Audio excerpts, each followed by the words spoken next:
In this episode, I host a conversation between iconoclastic yoga teacher Angela Farmer and internationally renowned counsellor, workshop teacher, and author of The Wild Woman's Way, Michaela Boehm. Michaela shares her admiration for Angela's work, and Angela describes the journey of her relationship to her body, including childhood struggles, meeting her pain, and beginning a love affair with her body. Angela discusses her life's process of teaching and eventually going beyond traditional yoga, as well as sharing the remarkable account of recovery from severe injuries received in a recent fall. Angela and Michaela also discuss Milarepa and the feminine, surrender versus giving up, the wisdom of the body, learning to receive, and how to meet the world in all one's fullness. So without further ado, Angela Farmer and Michaela Boehm. Angela Farmer and Michaela Boehm, welcome to the podcast. Thank you. Good to see you again, Steve. Hi, Michaela. Hello, Angela. So I'm so delighted to be talking with you both. Angela, our previous episode together, that's number 117, which of course I'll link in the show notes, was enormously well received. And people absolutely love that episode. And, I was chatting with Michaela ahead of this dialogue, and Michaela was telling me about how she first became aware of you, Angela. And it's quite an interesting story, and I thought that might be a fun place to start. So, Michaela, perhaps you could begin by recounting that story. Well, first of all, I want to say that I'm so thrilled that we get to have this dialogue, and thanks, Steve, for making that happen, because I came across you first at Kripalu in Massachusetts, where we were both teaching a workshop. I was ending and you were coming in. And I, didn't know you. This was early 2000s, probably. How they have the lunch line there and you have to wait to go into lunch. And I saw you walk into lunch from behind. And in the way you walked, I was like, who is this? And yes. And I remember stalking you all the way to the buffet line to see who you were because of the way you moved your body. And I was so, I don't know how else to say it without it sounding very odd, but I was so taken by the way you were in your body that I asked around who you were, found out you were teaching, snuck into the big hall. Whereas you got started, and then sadly I had to go teach myself. I had my ending session, I think, and kind of found out what you were doing back then. And then I went and found the feminine unfolding, and so this must have been really early 2000s. And I remember till this day, and this is why I'm so excited that we get to talk, that I watched the feminine unfolding back then, still on a DVD. I had ordered the DVD, it arrived, right? And I had this feeling of, like when you almost want to weep with the joy of something being so, yes, right? Because I already back then, I taught mostly women back then. This was in the early days of my teaching career as well. And I've always loved yoga, but it just wasn't my thing. And I had already developed my own movement modality and everything at that time. And so when I saw the feminine unfolding, it was this revelation of, oh, there's another way to do yoga. There's another way to be a woman in a body, moving the body in ancient ways, but also in very modern ways or normal ways. So you've had an enormous influence on my belief in what can be done in embodiment and in feminine embodiment. And I've always wanted to, come somewhere where you were teaching, but it just never happened because of my own teaching schedule as well. So that's how I first came across you. And I've been, just very struck by the work that you've developed and the way you're teaching. And then, of course, now recently, you're teaching online, and I've been very fortunate to be able to, get some of your classes after the fact and do them at home when I have a moment. And so that's how we met a long time ago. That's so lovely. I know the feeling of when you see something or you read something and you realize that somebody else also has been there. It doesn't matter in what way, but it's a recognition, almost like a tribal recognition that this makes sense. And I'm kind of course, amazed that you noticed the way I was in my body, because that has been my struggle all through my life. Not all through my life.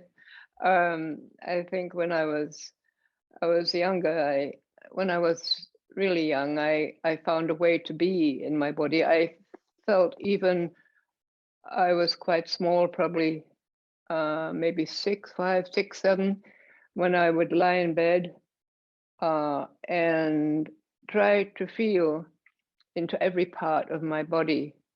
It's as if I wanted to be present in every place in my body.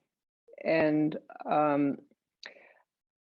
I just saw my body from the outside, and I thought, but I don't know what's going on inside. I have no idea.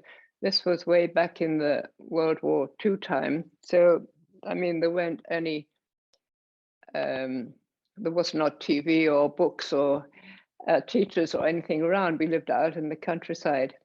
But I had this very strong feeling that somewhere in the world there was a way in which one could learn how to be and to know every part of yourself through the body. And I thought, oh, well, obviously I'll find it. But of course I didn't. And then it disappeared because life took over and all those things. Not until much, much later, because yoga was not happening in England at that time, or at least not in any kind of known way. So by the time I did find yoga, it was like the door opened for me. But I then had to discover that in my particular body, there were a lot of problems. And so that has been a lifetime to try to reconcile myself to those problems. And in a funny way, of course, those problems have been my ultimate teacher. But I always feel I'm a bit clumsy. I don't move very well. And I look at other people who I think move more beautifully. But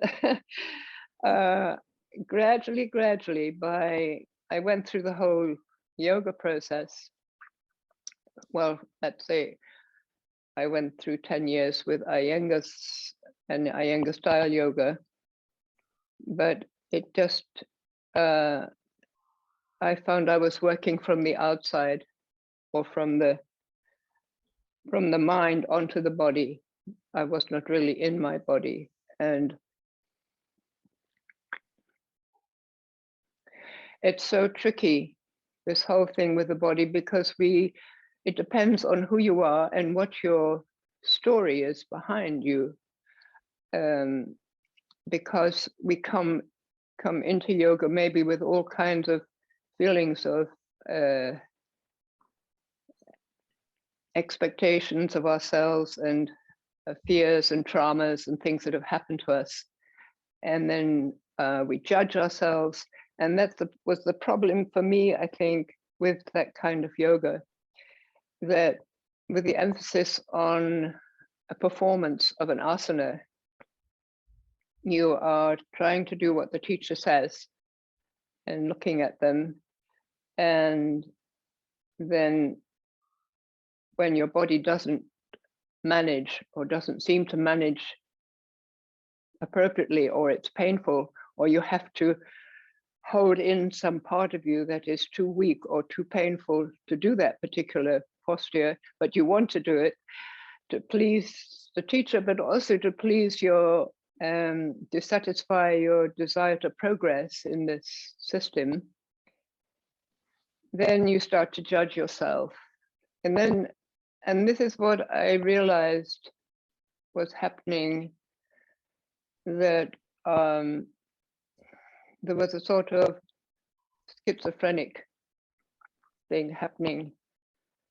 There was this part that knew what it wanted, and this part that was doing its best, like, you know, like a donkey or a horse, but the horse has got a limp or a problem somewhere, and it can't quite do what the master wants it to do. So that caused accidents and injuries. So that's how is a whole cycle that I went through. And what came up for me today that was really interesting, because I was thinking, because Steve had said there were two subjects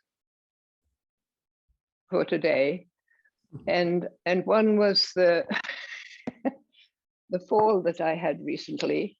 I'm going to stretch out my legs because I'm still recovering from that. And the other was, what was the other one? What's your other project, Steve? Oh, lots actually. We had several. Embodiment, role models, teaching, mimicry, many things. Oh, okay. Well,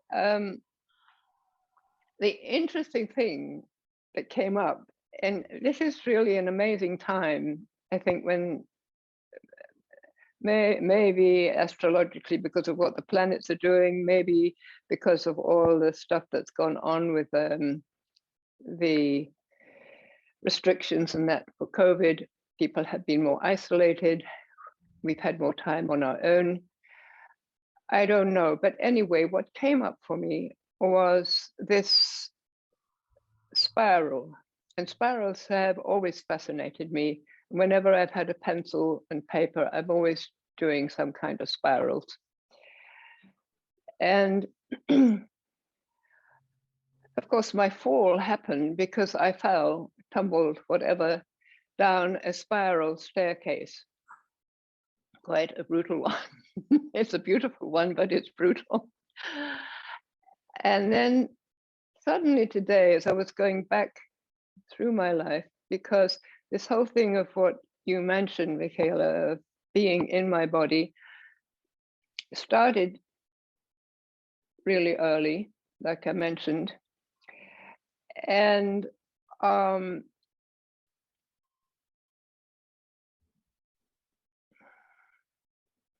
I did have some very early traumas, but I always had this excitement to be in my body. So I was climbing trees, I was hanging upside down and swinging from branches. I think I was basically very movement orientated. There wasn't much scope for any exploration in a formal way, like at school or any classes or anything like that. But I was on my own, always exploring and enjoying to feel movement. And at a certain point, I think I was about maybe 11. Yes, I was sent to a school that required bicycling, which suited me just fine. And we lived in a very hilly place. So bicycle up a hill, then down a very steep hill to the bottom of the valley, then push the bike up the other side. And then there was a sort of gradual slope up onto a main road. And then I got to this school. The school was pretty basic. It was a girls' school, and the classes were in Nissen huts that were left over from the war. They'd housed Polish, not sure whether they were prisoners of war or refugees, but anyway, that's all there was. There was nothing else.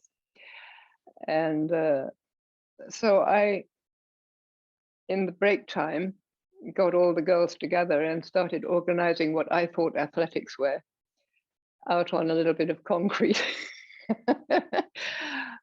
So we had high jump and long jump and all that sort of thing.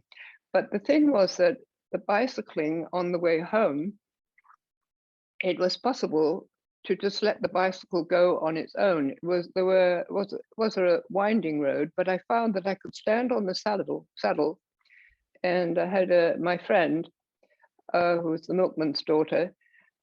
We both had similar ideas, and we could both stand on the saddle of our bicycles and guide it just by slight movement in the feet, which was immensely satisfying. I mean, this was the highlight of my day.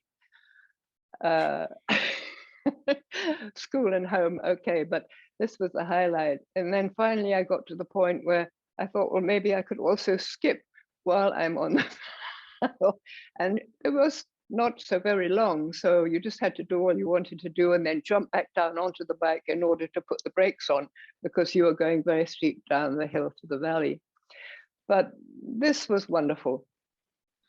But then, for various reasons, my mother felt the school was unsuitable, and I was sent to school in London. And that was a whole other world, because there was no body experience possible. I had to leave at 6:30 or 7 in the morning and get to the station and sit in a crowded train with businessmen, commuters, all chain smoking. And I spent an hour and a half each day in that train with chain smokers.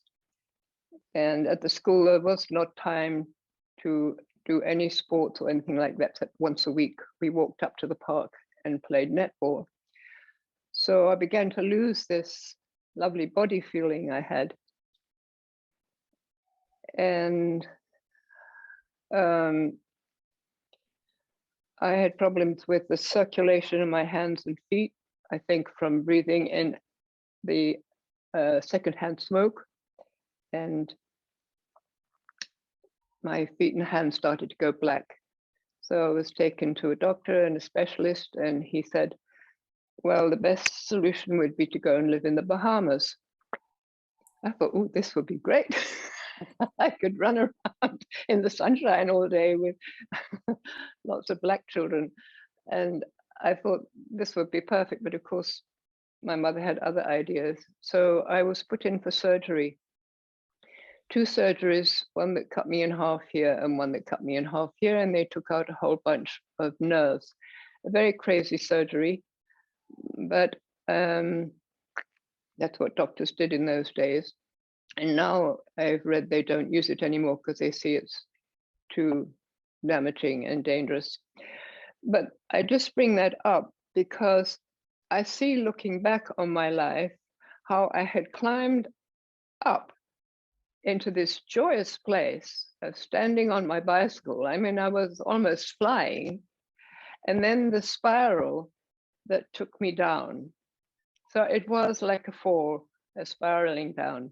So then I had to climb slowly back. And that has almost been a half a lifetime's journey to find this. I was so blocked here and here. And so that was a big handicap in the yoga.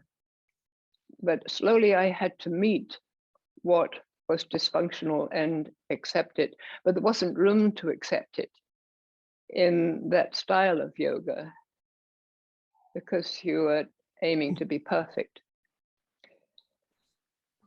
And so that was another spiral down. I thought I was going up and then I was coming down again, but I had to leave that style.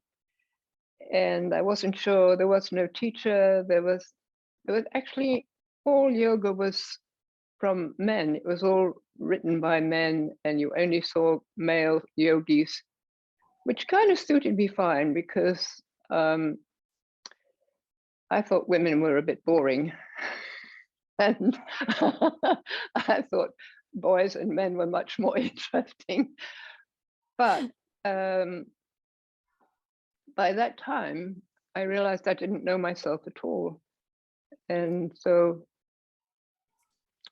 there was, as far as I knew, no real role model for a woman doing yoga. It was all male yoga. So it had more of a male approach, which is more goal orientated. And since that had been my lifetime's experience, it didn't seem strange. But then suddenly I realized this wasn't working for me. And then began that spiraling down journey into my body and finding where places didn't work or where there was pain, and learning how to stay with them. And it was a very slow process, but it began to open up a whole other part of me. And there was a time when I would be practicing in this way and feeling into somewhere and going deeper, and then suddenly the other style of yoga would come in and I just push a bit further. And then I would notice that, and it was like shifting from black to white or from dark to light. And then I began to notice what sort of percentage I could go on in my own process and what percentage was still this other controlling way coming from here. So it was like gradually letting go and finding ways, and finding that there was something else inside me that could move through the body. I didn't know or call it energy, but it was a sense that this is really me, and this part that's really me is not actually getting through here. And so let's see what I can do to help it. So movement came in, little wriggles and squirms, and then I began to feel different, and it helped me to feel other people. And I realized that I had never got there. I got here quite well. I was raised in England. I was quite good at tea parties and cocktail parties, that kind of conversation, because it kept everybody out there. I do remember when I was quite young, again, maybe 11 or 12, I was in the car of a friend of my mother's, and she was talking to me, and I noticed that I was talking back, but there was something inside me that was not the person talking back. It was a totally superficial person who was talking. And I thought, supposing she might see this other person inside me, because this other person was starting to come up. And it was a terrifying feeling that somebody else would actually be able to see this little vulnerable part of me that had no words and couldn't speak. So that was a little experience I had then. But anyway, the next thing that came up was that I had a car accident. And in that car accident, after it, I could really do nothing but lie on the floor for a few days.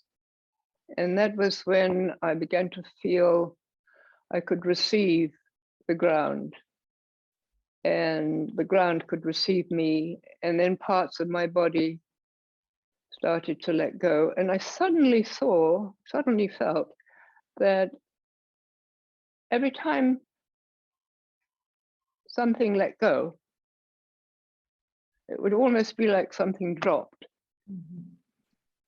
The breath became deeper and longer, and it was so fascinating.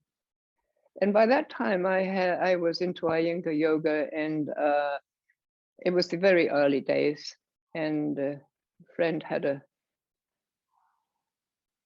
been to India, and she'd come back with tapes from Iyengar's pranayama classes. So I would traipse across London every morning at about 6 o'clock, and we'd sit together and listen to these tapes and try to go with this breath, and then hold, and then this breath, out. And then we had a little clock, and you would see how long you could hold the breath for. I thought it was great. I didn't know anything else. But this experience, I thought, well, I looked at the clock, and with no effort at all, but simply entering my body and staying in one place and waiting and being with it until it released. And the breath then got a little deeper and a little deeper. I noticed the clock just going around, and I don't know, 2 or 3 minutes, I was just in one breath without any effort.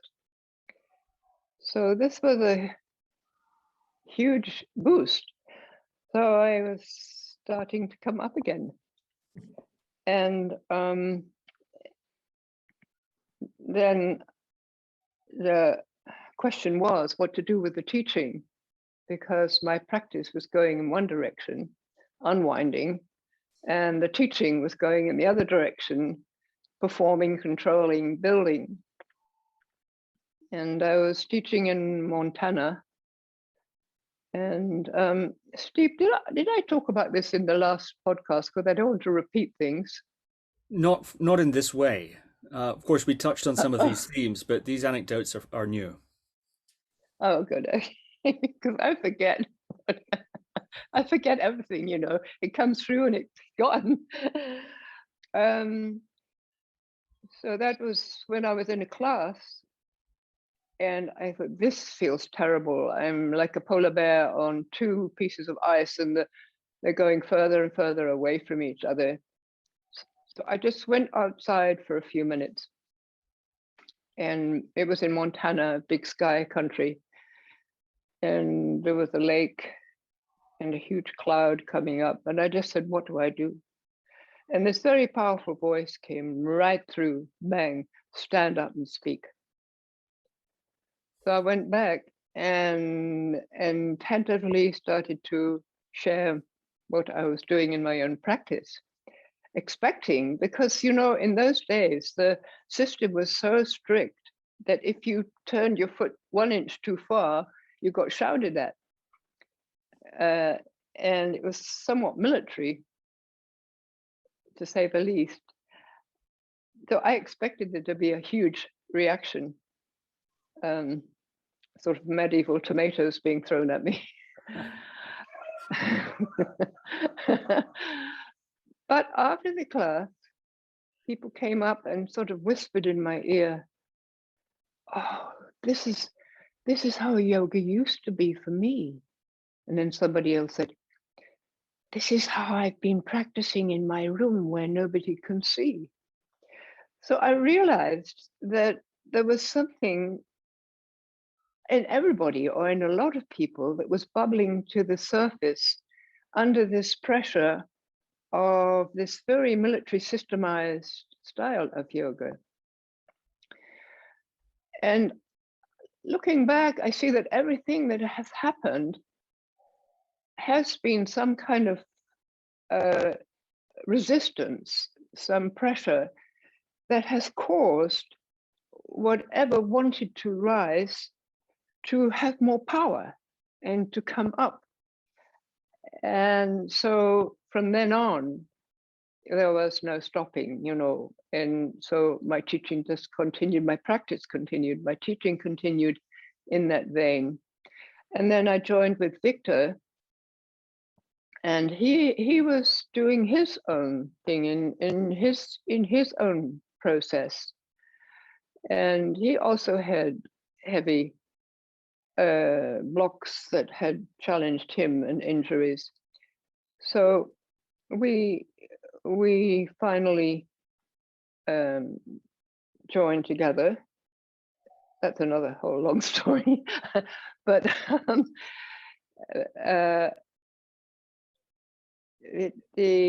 I think we could then share and influence each other, and so that was really a beautiful process.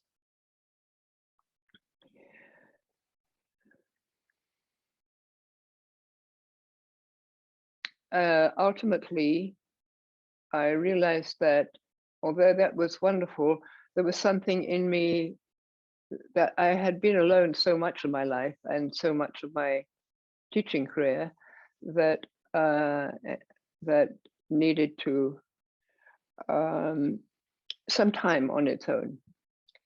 And so when I was invited to teach a woman's course, a woman's retreat in Harbin Hot Springs, it just felt like this is my opportunity to learn about women,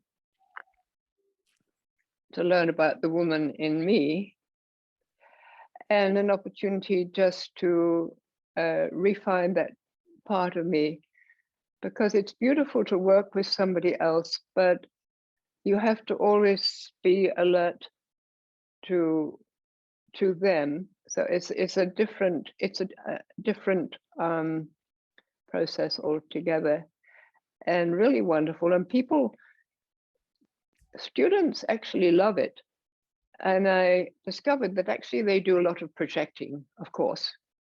So for some, we're mama and papa, and for some, we're husband and their own experience of husband and wife, or husband and ex-wife, or wife and ex-husband, or whatever. And oh yes, I was just remembering last night that once at the end of a course we taught together here in Greece, one woman came up to me and said, "Did you notice that I stayed at the back most of the time?" Well, you know, in a sea of people, you don't always notice all these things, but I had realized that she hadn't been very much in the front. And I said, okay. And she said, "It's because you remind me of my mother." So that also was interesting for me, that you just have to accept that they are they're not just coming to learn yoga or whatever you want to show or help them with, but they're also working out their own issues through you as a couple. So that's when I started to do my Harbin retreats, and that was a huge and wonderful opportunity of learning more about myself, learning more about women, because the women who came were wonderful. They were from all different walks of life, all different ages, and it formed a sort of community. There was sort of, over the years, because they started to do it every year, over the years, there was a core community, and as they came back each time, the thing began to develop more and more, and they produced the most amazing food. They always had two cooks who did beautiful vegetarian food, but a lot of the women helped with the preparation in the early morning. And then there were all the wonderful hot pools and watsu and all that. So it was an incredible place for women to undress, really. Undress literally, because it was clothes optional, and undress all the boundaries and projections and stuff that had been put on them and they had put on themselves.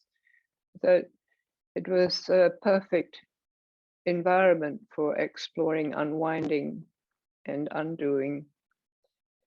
And I'm just so grateful that that happened.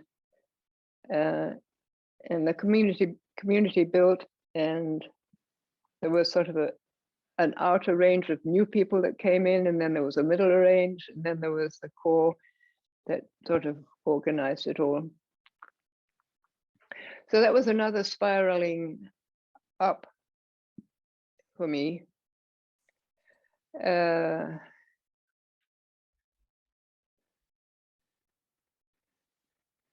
I think I've had several other spiraling downs. I think we all do. And I think what I saw today when I came out of my practice was that this is the feminine for me of the Milarepa story. And I had always been fascinated by that story of Milarepa. I didn't really understand why, but the fact that this guy, this powerful guy who was learning magic and all this, and found that he could actually destroy a whole village, then had to pay for his crime. And when he met his guru, and he realized that that kind of magic he'd used wrongly, and so he bowed down to the guru, and the guru gave him a task to build a house. And this was great for a guy to go out and build a house. And so he did that, and did it obviously as best he possibly could, and came back for approval from his master. And the guru said, now build another, now go and tear it down. And you can imagine what that did to him, to go and tear down what he just built. So he went and tore it all down, and he went back, waiting for his next project. And the guru said, go and build another one. And this went on, I don't know, I can't remember how many times before he was finally allowed to enter the guru's real teaching. And then he became a very devout and famous yogi. So this was a magical story. But now I see that, especially as women, we have our own internal tumblings and sometimes our external tumblings in our process to emerge and discover who we are. And it's such a time now for women to find themselves and find their power without the roles that have been put on them for generations. And sadly, but maybe it's just part of the process, sadly, in many cases, it seems that we take what we think is the male role. And by being as strong and as clever and as powerful and as unemotional that a man can be, we try that on, but it really is disastrous. It doesn't work. But then on the other hand, the sweet, pretty, ooh la la kind of feminine woman that I was always fascinated by. How do they do it? You know, how do they do these movements to look sexy and to look, oh, and then, you know, they get taken out to dinner and they can have exactly what they want. It gave me the shivers, but it also fascinated me.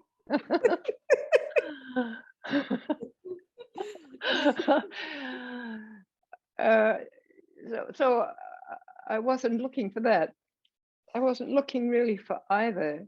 But this way of practicing has, and because of the tumbles and falls and the injuries I've had and the surgeries that have blocked me up in different places, they have all pushed me to discover that I really must come back, be inside, and feel my way back into this body and be who I am, and nothing else. I don't have to be more, I don't have to be less, but to feel clearly who I am. And that's actually means making friends with the body and having a love affair with the body, an intimate love affair with the body, where you go in and get to know every little part, and every part that's injured you're kind to, that you're firm with to help it recover. You spend time with it, and then to notice what this body is giving back, which is the most amazing connections. And in the practice, you may not have some incredible insight, or you may not suddenly understand something, but you become so connected inside the body with the flow of energy, with your presence, or with the breath, or where you're stuck, and how it's almost like you go right down into this dark cave with a little flashlight, and you're right in one tiny little place, looking into where there's space, where there isn't space, how you can open, how you can breathe, and then just staying with it in an intensity of sensation. And it's not, I made this division to help people in the teaching between pain and sensation. And it really helps, because pain takes you back to the old way of working, where you just grip and hold your breath and force your way through. Whereas sensation allows you to be present. The tendency is, if it's very strong sensation, that you want to stop and run away again. But if you can go into that sensation and just see where is it, and if it moves over the supposing, as everybody does, take 1 to 10, if it moves over 10, you're into pain. So you've got that beautiful boundary that if you find yourself tightening up, holding the breath, you know you've moved off sensation into pain. And that's not really helpful, because you've divided yourself into two again. One is organic and intimate, one is cerebral and controlling. When you are totally present inside, or when I am totally present inside, this doesn't function at all. It's, well, let's say, what I feel it does, this front brain relaxes and dissolves like rain. And I love that, because the brain can rain down, and it goes down into the body in a way that transforms it into awareness, internal awareness, which is like a flashlight. So there we are. This has stopped controlling everything.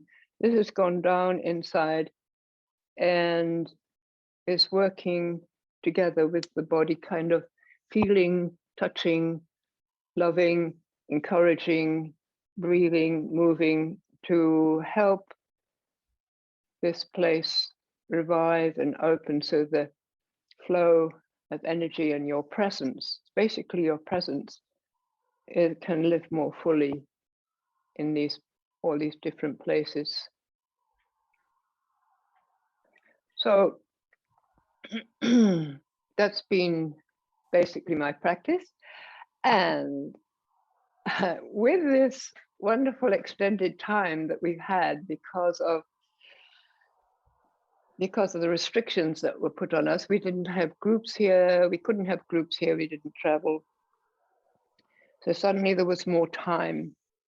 And it was what I had kind of always longed for, but never dared take, was a sabbatical.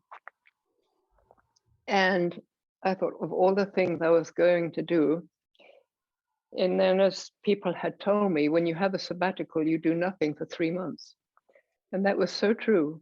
I just looked at the trees. And I moved, I swam, and I did essential things, but I couldn't actually focus in any direction to achieve or do anything. So then my practice went deeper And because I had time, I didn't think, oh my goodness, I must stop now because I have a class, or oh, we've got to catch a plane to the next city, or oh, there's this to do or that to do. So the days sort of merged. I lost time. I'm sure many people had this experience of losing sense of dates and days and everything. But I was actually starting to feel, finally, I'm enjoying living in this body. I am living in this body. I have to do a lot every day to keep it, because it is a bit dysfunctional and has its problems. But as long as I go each day into these places and open them up and arrive in them, it's like as long as I clean the house each day, everything is lovely, and I feel happy, and I feel energized, and I feel loving, and all those things that we want to be. So there I am. I get up in the morning. I think, what a wonderful day. I shower and do that. Then I have this plan, of course, here. The plan is that I will go down, and what I always do, and put some laundry in. I will go out and feed the cats. We have 50 cats that come from the neighborhood, and they need their breakfast. So you go out and it's a big bucket and you meet all the cats and do that stuff. And then I will practice, lovely, in this big, beautiful yoga hall with nobody there. And then I will go for a swim in the winter swim, because there's a beautiful natural hot spring there. So you can go and warm up after swimming in the cold sea. And then I shall teach my class in the evening. Oh yes, I'll come back and have tea and something to eat, and then I will go and meet Bernd, and we'll do the class. Just seemed like a beautiful day laid out in front of me. So I picked up some garbage bags and a few other things on top to take downstairs, and noticed as we go out of our apartment, which is on the upper floor, and you go out onto the terrace, and then there's another door that you go in, and that's where the staircase is down. I had my glasses on my head. I've been doing some emails. So I thought, I don't need those there, so I'll put them on the radiator, which was just there. But of course, with all these things and being distracted by the glasses, I didn't see the step, and my foot just went over the top. And in that flash of realizing that I was falling, I put my hand out. But because it's a spiral staircase, the hand went like that. And so I started spiraling down. Bang, bang, wham, bang. I think I hit and damaged every part of my body. So it was, in retrospect, it was a total end to everything, because poor Victor came out of bed. He heard the noise and stood at the top of the staircase and really shouted, "Don't do that." I thought, it's a bit late to tell me that. But I was bleeding from my mouth and my nose and everything. Anyway, we live way out in the wilderness. No way was I going to sit in a bumpy car over 2 mountains to get to a doctor. And we don't usually go to doctors anyway. Victor helped me somehow. I could really barely move. My shoulder was dislocated. Everything felt torn and broken. My knee was swollen up because the bursa broke inside. But the process was interesting, because for me, there's nothing left except just to be with the pain, because there was pain everywhere, and every part of my body was injured, and big wounds on the leg. So every movement was painful, Breathing was painful, except very shallow breathing. So literally the whole of my house came down. And I was so lucky that Victor was there and cared for me. He was really magnificent. Because just to move one part of my body was too painful, too difficult. I couldn't do anything. So the process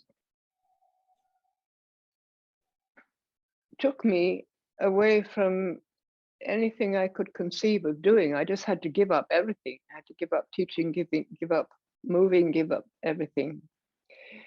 Of course, it was not pleasant. I didn't take painkillers. First of all, we didn't have any. We don't use them. But I felt I need to be with this now, with everything and all the different places. Even though I can't move them, I just have to be with them. And that was my new rising up again. There were moments when I thought, this is it, I'm gone, you know. I don't think I'll ever be. I really almost gave up a few times. I thought, I'll never move again. I'll never be able to do anything. It felt like I was going out, and the nights were the worst. They were really dark. It was a very dark time. And so for that, I'm grateful, because there's nothing like hitting the bottom. When you've hit the bottom, you know there's no further to go. I've had that before, some other experiences, but this was a total physical one. So now I'm coming slowly back, and it's a bit like a jigsaw puzzle, you know, little bits by bits start to come back. There's still some things that, you know, sometimes I wonder, I guess I'll never have an arm that works again, but slowly it's learning how to do things. And I think what has been important for me is that there really is no future. It's only now. It's only now and coming back and back again. The mind wants to go out, it wants to make plans, it wants to make judgments, it wants to point at somebody else. No, there really is no future except just to be here now, and to be here now in this body. And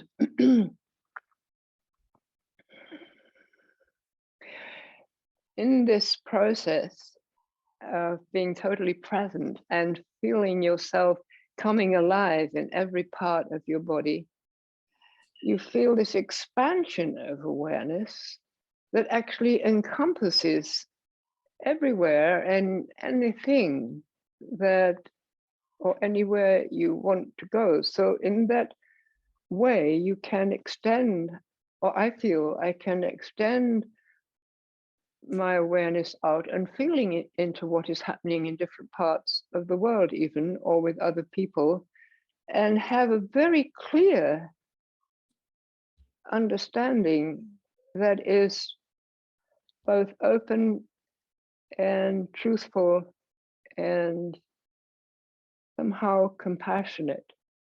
I don't have that all the time, of course, but it is for me the journey of going to the bottom, let going of everything, which has been our teaching, both Victor's and my teaching for a long time, of letting go. And but letting go in the body is such a perfect image, because wherever it has a problem or it contracts, that's where you're not living in this moment. And as soon as you realize that, because these things are from old habits and old traumas and old injuries and old fears, we tighten up somewhere. If I'm in a hurry to do something, I lose this sense of being alive and happy in my body. And then I catch my back has closed up like that. And if I'm alert enough, I can say, you don't have to do that. And then it slowly lets go again. But often it doesn't. And so we go in and out of it. I go in and out of it. But I think there's all these falls, spiraling falls, and rising up again have been my life. And I have a feeling that it's many people's experience. And anybody who is out there presenting something wonderful, they don't just arrive at that point. You don't arrive now where you are without, I'm sure, many, many spiralings down and up. And you see it and you recognize it and you see it in people's eyes. And stepping back and softening internally, you get to your vulnerable place. And only in that very vulnerable place you can receive. And then everything comes to you.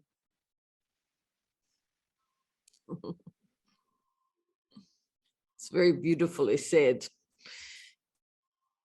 Yeah. I'm wondering, I don't know, I'm trying to formulate this question because I'm so struck by what you're saying with the letting go, right, the surrender, but at the same time not giving up. And there's something in there that's, I think, really interesting because, like you said, you end up at the bottom, and when you end up at the bottom, you have to simultaneously give it up, but also not give it up, right? And so I had, experiences of that nature as well, of course, over, many, many different kinds.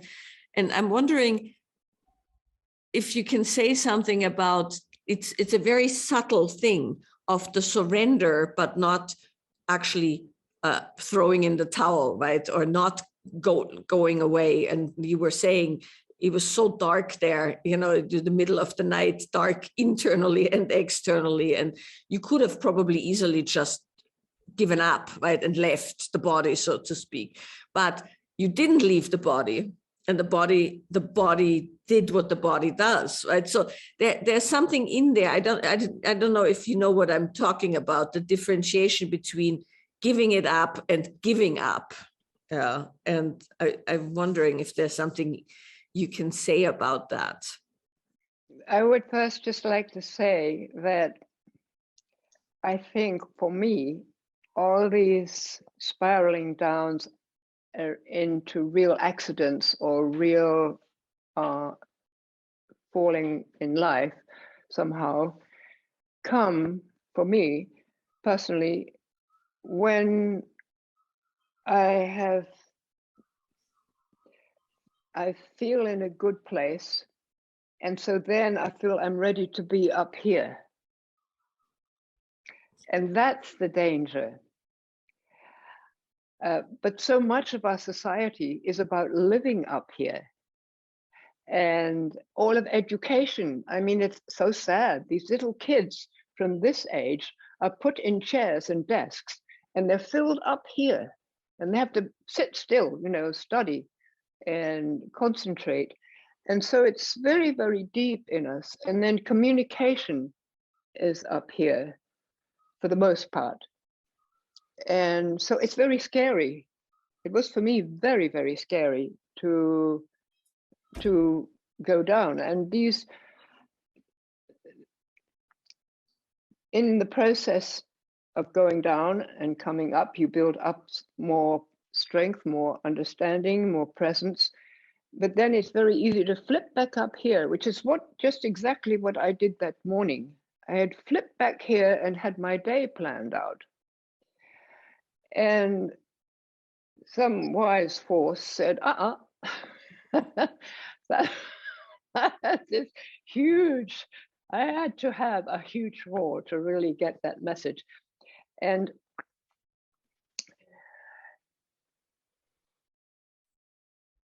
I think there's something in us, call it life force, call it presence, call it divine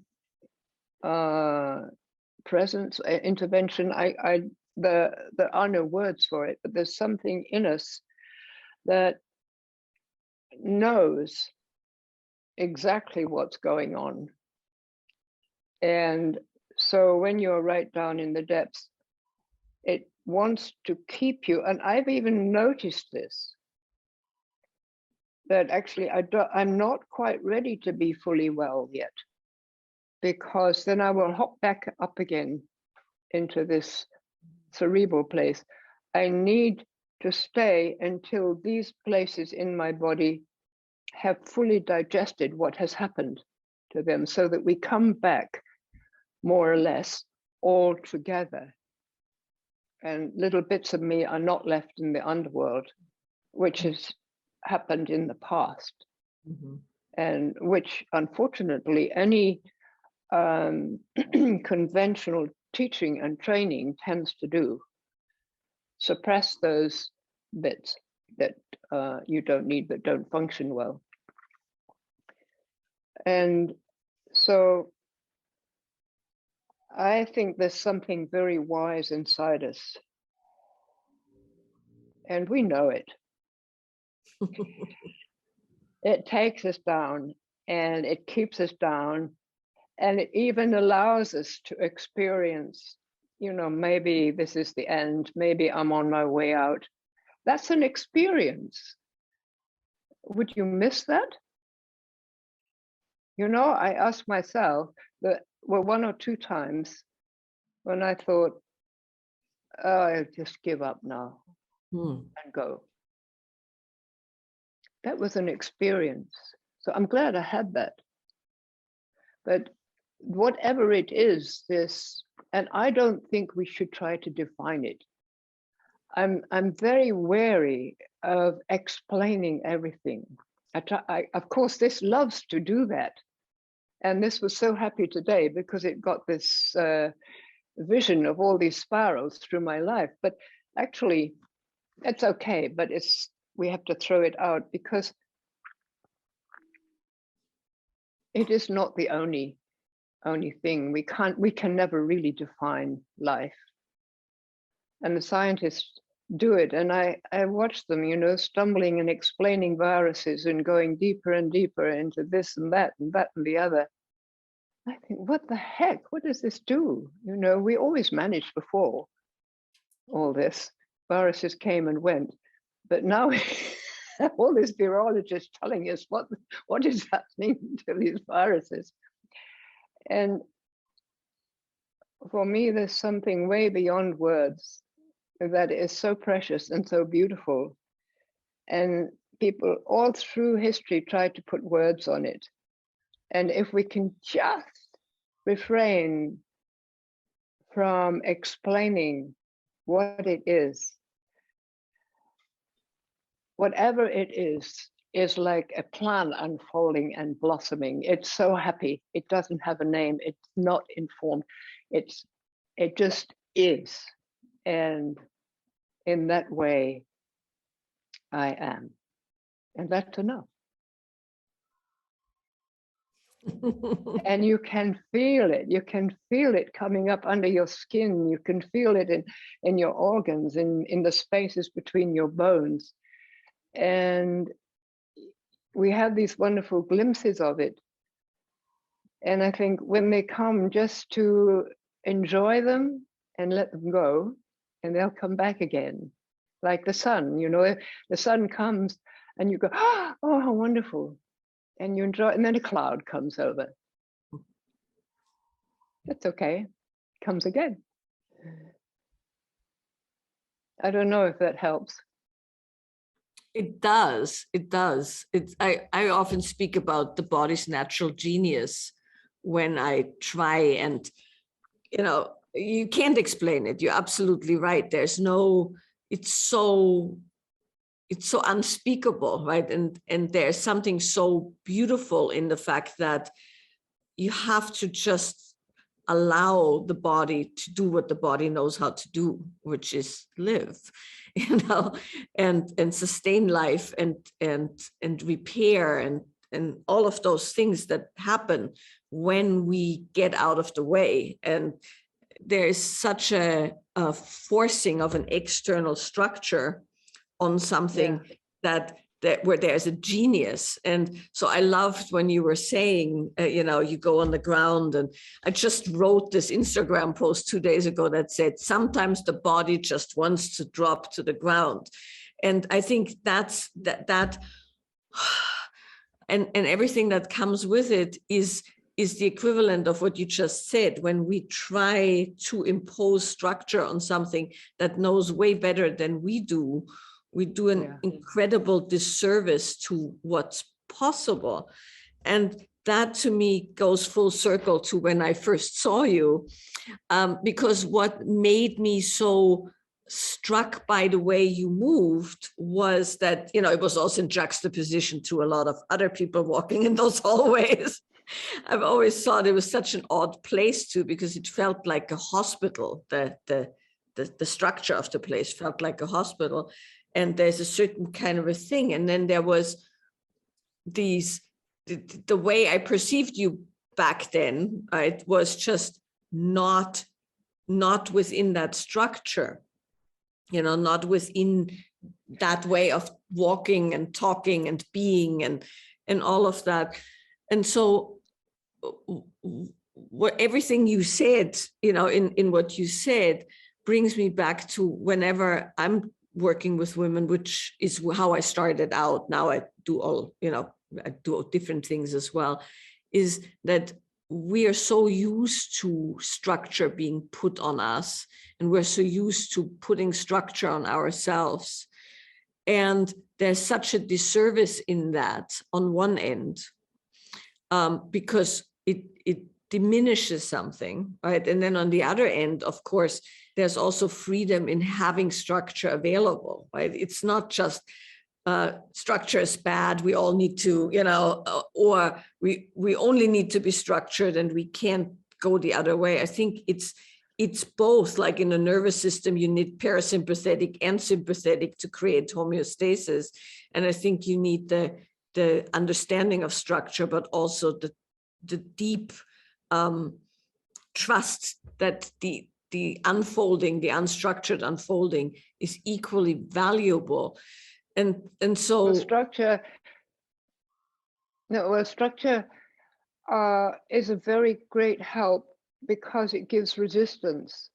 Mm-hmm. And you have the structure of a wall, and you put your hand on it, and the resistance enables you to realize where you can open in other parts of you. And there's nothing wrong in structure, but it's how we are with it. One way that I have found really, really helpful, because of we meet somebody and immediately things start happening in our bodies because we feel another atmosphere, or we have to do something, we have to think of the future, there's a structure there. The concept of receiving, and for me this was so difficult. I had such difficulty to receive a gift always. And if somebody would give me something, I would say, oh, you shouldn't. I would feel unworthy and feel, oh, that person spent too much money or whatever. The terrible English thing, but maybe not only English. And again, it's in the body. Mm-hmm. We put up a structure, a boundary to what is coming to us, whether it's a person, whether it's an animal, a child, whether it's a gift, or even something not pleasant. We put up a boundary, but in the body. But if we can step back inside and allow a sense of melting to happen, a softening, we do it naturally. I was thinking, you go out in the sun, you let go your boundaries, your body lets go. You don't think, oh, now I have to soften to receive the sun. Your body simply melts and you receive this wonderful, loving warmth into your body. But we can do that in a situation where we feel nervous or we feel too cerebral. How can I get back? And just that melting inside is the surrender that you're talking about, and the letting go or the falling onto the ground and being received by the earth. It's that receiving that enables us to handle structure. And I know in Kripalu it is a very structured place, and it's a very strange building, and I think it's got more and more structured. But all we have is our own body, our own being. So then I found if I can just soften inside, then everything's okay, because I'm back to where I really belong. So you can be out in the world, but you can also be out but stay in your soft. It's like a snail or any animal that has a shell. You know, you just soften back inside, and it feels so nice. It's especially true in hugging. You know, people want to hug, and mostly it's very challenging to move into someone's whole auric field as well as physical field. And so both parties will put on some defense and then hug.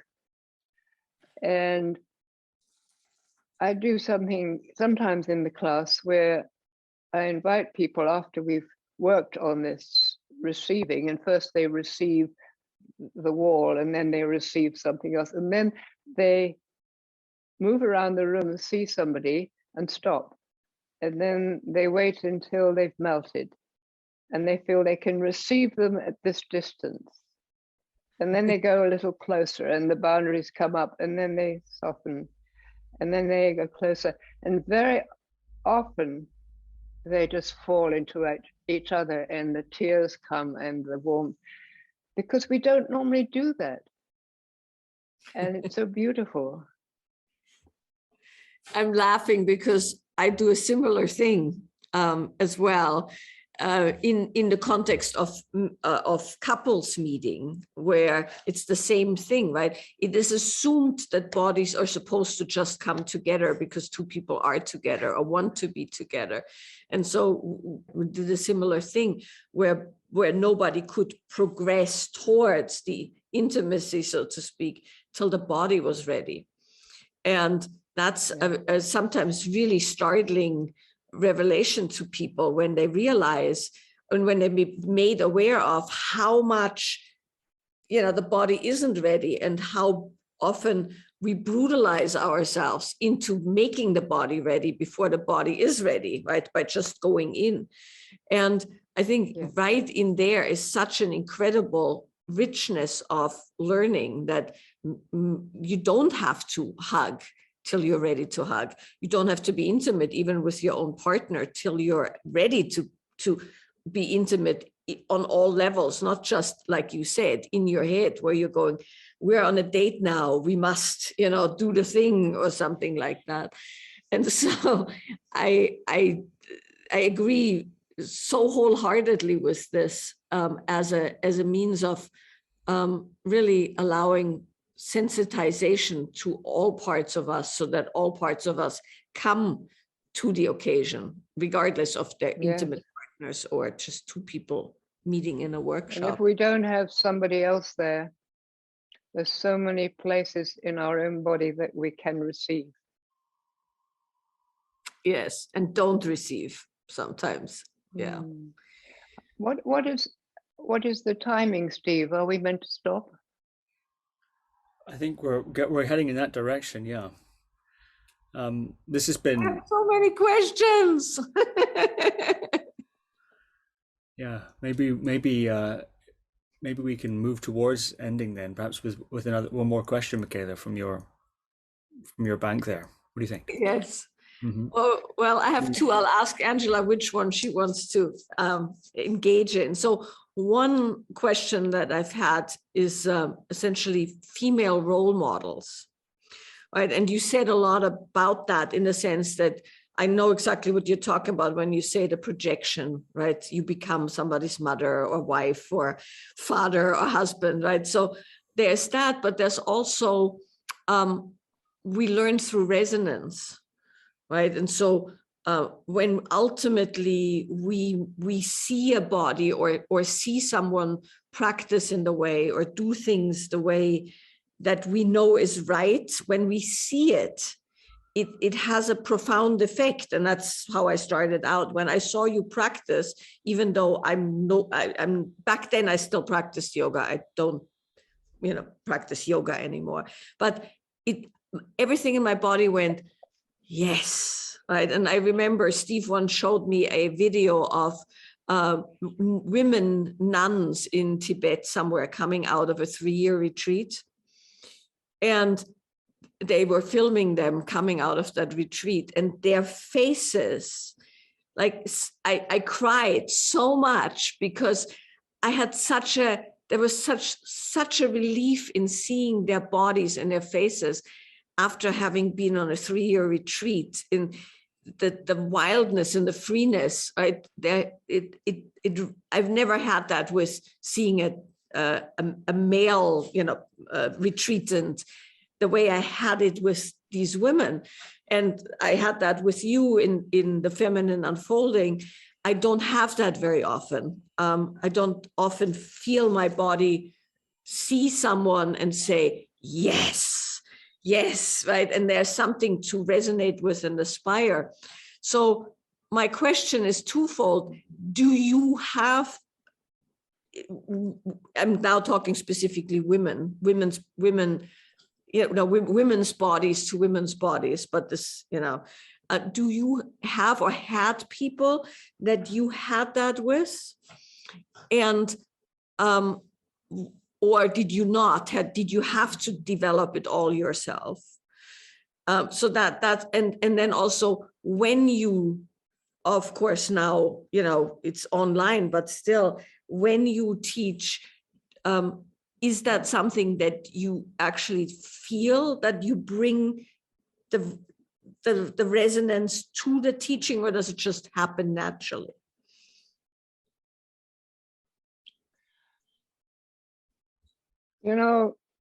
That was the problem. There was nobody that I really saw it in. Of course, sometimes I might see a film like with Nuria.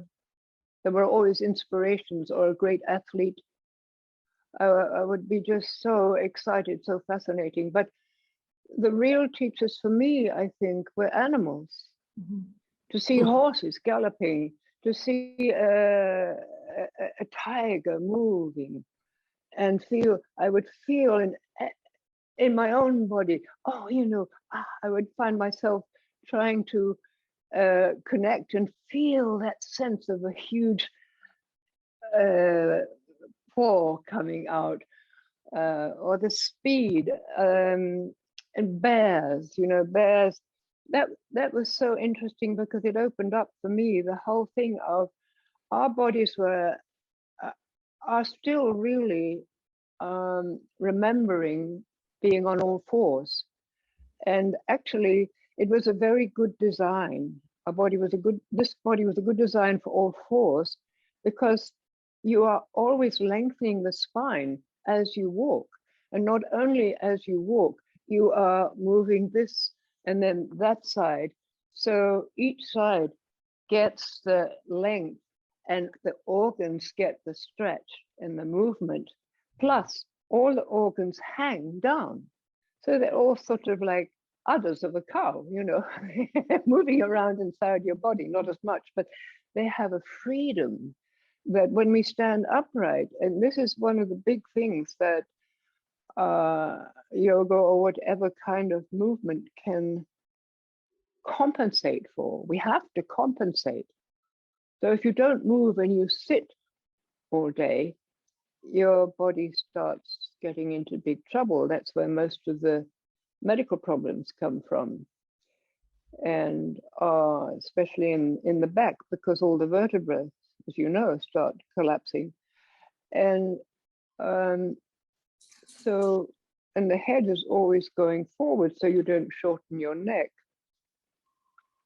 So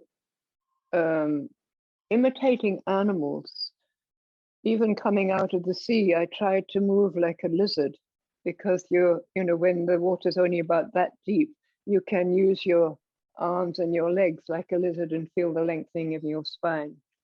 And now we have cats, because they are brilliant, but no way could I ever get my leg up behind here and clean my inner thigh. And they just do it so easily. And then they fold over themselves totally.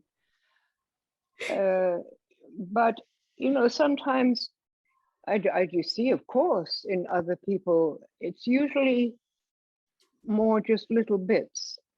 I love the way that person moves their spine, or I love the way that person's neck is.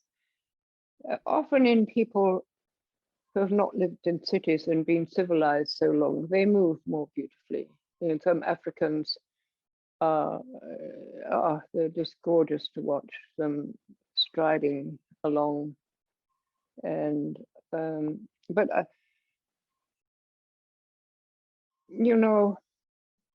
at this point in my life, the only person I can really rely on is this one here, because it teaches me everything, and it's quite a strong teacher. There was something else, I can't remember what it was you wanted. I can't. Oh no, I was just. This was kind of the secondary thing, and you'll have to let me know when to stop. Was that when you were teaching then, and there's on one end the danger of the projection, right? But then on the other end there is there's the gift of the resonance, right? Where you are teaching, the way you are in your body, right, informs other people and gives them the freedom to be who they are, or informs them in some way.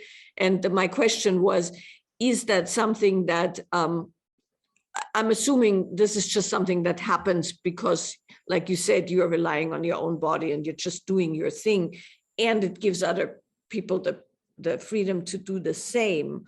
Or is it something that you also have to actively encourage because of how, well, I should say it differently. I don't know if you've noticed, but I started teaching women, or I started teaching, but then teaching women in the mid-90s, and I've been teaching ever since. And for me, things have substantially changed in how much people are in their heads and how little they are in their bodies. And there were issues back then, but it's gotten so much worse. So I'm wondering if in your teaching, you are noticing that you have to do more emphasis on one thing than you used to before, or you have to do more encouragement in the feeling inwards, or is it been the same all along? Well, I think it's just that I changed. I don't expect them to perform anything. I try to encourage them to start enjoying and feeling their bodies. But, of course, you present a theme, or I want to share something that that is important to me, like opening the space, how to open space in your shoulders, or whatever it is. And so it is a kind of a back and forth thing that evolves, and I give them time to explore, and because I think that's what's most important, not that they perform anything special, but that they start to feel happier about meeting somewhere inside themselves. And when I have the people there, of course, it flows much more easily, because I can touch them, I can see them, I can feel them, and I lose myself totally. It's just like something, there's an energy that flows. It's much more difficult on the Zoom because I don't see anybody. Bernd could put everybody up, but a lot of people turn their cameras off, and it's just too confusing to see a lot of people. So I have to more have something I want to share and do my best to share it and show if possible. It's another thing altogether. Yes. Yeah, I'm glad that you're saying that, actually, because that's definitely been a huge shift. That beautiful connection of being in a room with people and feeling the entire room and the room feeling you, and all of that is of course gone in Zoom, and it's a totally different medium where you probably it is, but I think it's possible. There is something possible there that is happening anyway. If we stay out of here too much, and feel from here or here, there is something new that is happening. You are with everybody wherever they are in the world, and it just takes a bit more energy. Yeah, I've also But noticed. it's wonderful. It's a wonderful opportunity. I mean, this is amazing.